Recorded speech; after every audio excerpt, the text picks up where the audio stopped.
दोस्तों नमस्कार, बहुत स्वागत है आपका चौकस भारत में। मैं आपका दोस्त ब्रजेंद्र। Let's inspire Bihar. जी हाँ, सही समझा आपने, विकास वैभव सर ही हैं। विकास वैभव सर ने महिलाओं को पुरस्कृत करने के लिए, सम्मानित करने के लिए एक कार्यक्रम रखा है जो पूरे ये पटना के ठीक बीचों बीच या कहें विद्यापति भवन में तारामंडल के पास ये कार्यक्रम जारी है।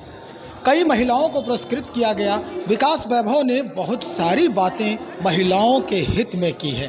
अब स्थिति क्या है, क्या कुछ कहते हैं विकास वैभव सर, आप जरा सुन लीजिए। महिला दिवस के अवसर पर कार्यक्रम का आयोजन किया गया है लेट्स इंस्पायर बिहार के गार्गी अध्याय के द्वारा। इसमें पूरे बिहार से करीब 150 महिलाओं को हर जिले से चुना गया है। अनेक ऐसी महिलाओं को भी चुना गया है जो बिहार के बाहर हैं, भारत के अन्य क्षेत्रों में हैं, विदेशों में भी हैं, लेकिन अग्रणी भूमिका निभा रही हैं।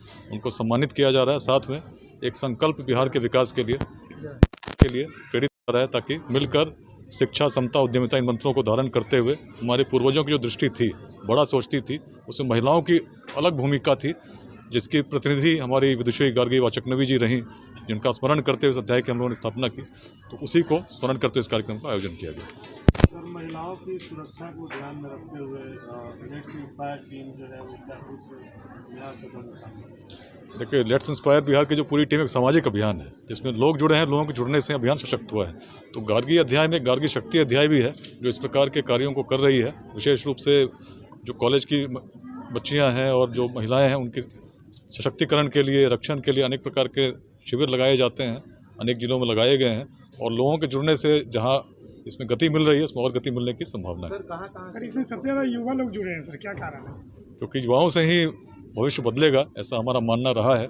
और विश्व में जितने भी परिवर्तन हुए हैं, उसके सूत्रधार सदैव युवा ही रहे हैं। युवाओं की सबसे बड़ी भूमिका भी है, सबसे बड़ी निष्ठा भी है कि बिहार हमारे अपने जीवन काल में अग्रणी भूमिका में आए, जिस प्रकार कभी इतिहास में तब था जब न मार्ग थे, न प्रौद्योगिकी थी, न सूचना के तंत्र थे। इसलिए बड़ी संख्या में युवा जुड़े हैं और उनको हम चाहते हैं बेसिकली शिक्षा, समता, उद्यमिता किस प्रकार उसमें हम उनका मदद कर सकें, इसी के लिए सामाजिक स्तर पर प्रयास करके लोगों को जोड़ सकें। सर, इस कार्यक्रम के दौरान महिला शक्ति का भी आपने जिक्र किया और कहा कि आज कहीं न कहीं पुराने तौर पर महिला शक्ति में कुछ परिवर्तन की आवश्यकता है, क्या कुछ संदेश देंगे? प्रेरित करने की आवश्यकता। हमने यही कहा कि भाई बिहार वह भूमि थी जिसमें प्राचीन काल में भी महिलाओं की आवाज़ सशक्त रूप में विद्यमान थी। यदि प्राचीन ग्रंथों को भी देखेंगे तो पाएंगे यही क्षेत्र ऐसा था जिसमें उस काल की महिलाओं की आवाज़ को हम सुन पाते हैं। बहुत आगे जाने की जरूरत है। तब जब था उससे तो बहुत आगे चलना चाहिए। और यदि आज हम देखते हैं कि विकास की गति में कहीं पिछड़ गए हैं, शिक्षा अथवा रोजगार के लिए कहीं बाहर जाना पड़ता है, तो प्रेरणा अपने ही इतिहास से लेना होगा। क्योंकि हर व्यक्ति यदि कुछ योगदान दे, कुछ सकारात्मक योगदान करना प्रारंभ करे निस्वार्थ भाव से, निश्चित भविष्य बदलेगा। सर, क्या कारण है कि महिलाएं अभी भी पीछे हो रही है और क्या उन्हें करना चाहिए? कारण कहीं ना कहीं समाज है। हम लोग बहुत आगे चले हैं, लेकिन बहुत दूर जाना है। चीज़ों में परिवर्तन हुआ है, अनेक वक्ताओं ने भी बताया किस प्रकार चीज़ें बदली हैं, लेकिन जो बदलाव हुआ उससे हम संतुष्ट अभी नहीं हैं। हम चाहते हैं इससे और बिहार की भूमिका ऐसी है कि भारत का इसने सदैव नेतृत्व किया है, तो हमें तो और सबसे आगे जाना होगा, उस पायदान को प्राप्त करना होगा जो सदैव पूरे भारत के साथ साथ पूरे विश्व को प्रेरित करे। इस लक्ष्य के दौरान सर सिर्फ बिहार की महिलाओं को ही सिर्फ जोड़ेंगे या पूरे भारत की? नहीं, दृष्टि तो बहुत बड़ी है। बिहार की दृष्टि केवल कभी बिहार। और क्या उन्हें करना चाहिए?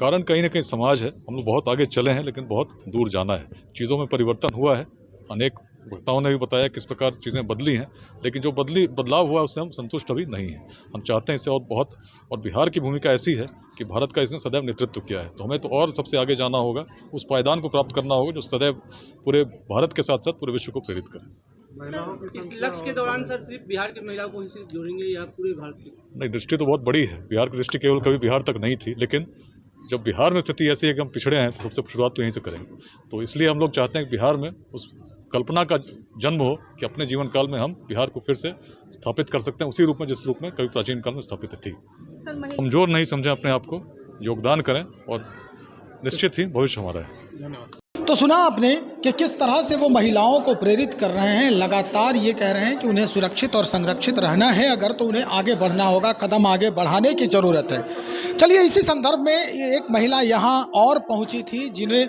अगर हम बात करें तो देश ही नहीं बल्कि सारी दुनिया अब धीरे धीरे जानने लगी हैं। जी हाँ, सुधा वर्गीस ये भी यहाँ मौजूद थी। इस सम्मान समारोह में चूँकि महिला हैं तो उन्हें भी सम्मानित किया गया है और सम्मानित होने के बाद वो हमसे बात की हैं। ज़रा सुनिए क्या कुछ कह रही हैं। मैम, आप हमेशा से शुरू से ही आपका जो एक्टिविटी रहा है वो महिलाओं के प्रति रहा है, खास करके दलित वर्ग जो है उन पर आपका फोकस रहा है। राष्ट्रपति ने भी आपको पुरस्कृत किया है इस मसले को लेकर। आज लेट्स एस्पायर बिहार को लेकर के जिस तरह से सम्मानित हो रही है, बिहार की महिलाओं के लिए क्या संदेश है आपका? बिहार की महिलाओं के लिए संदेश देना है ना? जी ठीक है, ये संदेश मैं यही कहूँगी, देखिए जब महिलाएं आत्मविश्वास जुटेंगे, आत्मविश्वास अपने भीतर रख करके ही विश्वास करना शुरू करेगा कि मैं बराबर हूँ, बराबरी का हक मेरा भी है। मैं किसी का, हम ये नहीं कहेंगे अधीन में, हमको अधीन में रख करके कोई काम हमारे साथ नहीं होगा, चाहे वो मजदूरी करने के लिए हो, घर पे काम करने के लिए हो या कोई जॉब करने के लिए भी हो। मैं बराबरी का हक लेके काम करेंगे। तो महिलाएं चाहे अपने परिवार में हो, पंचायत में हो, ब्लॉक में हो, महिलाओं को बोलना है, चुपचाप से रहने से कोई काम नहीं चलेगा।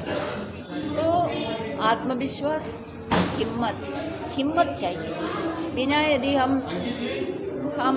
हमको डर लग रहा है, हमको बहुत ये हो रहा है, मैंने शर्मा रहे, ये शर्म डर सब छोड़ करके एक आम नागरिक का आप भूमिका निभाना, और वहीं से आपका आगे बढ़ने का रास्ता धीरे धीरे क्लियर होएगा और आप एक आम नागरिक के रूप में काम करना शुरू करेगा, बात करना शुरू करेगा, अपने हक अधिकार के लिए आवाज़ उठाना शुरू करेगा।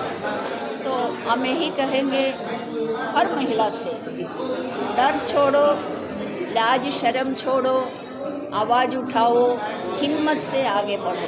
आपको ये प्रेरणा कहाँ से मिली? और ये प्रेरणा मुझे मिला जहाँ जहाँ हम काम किए हैं।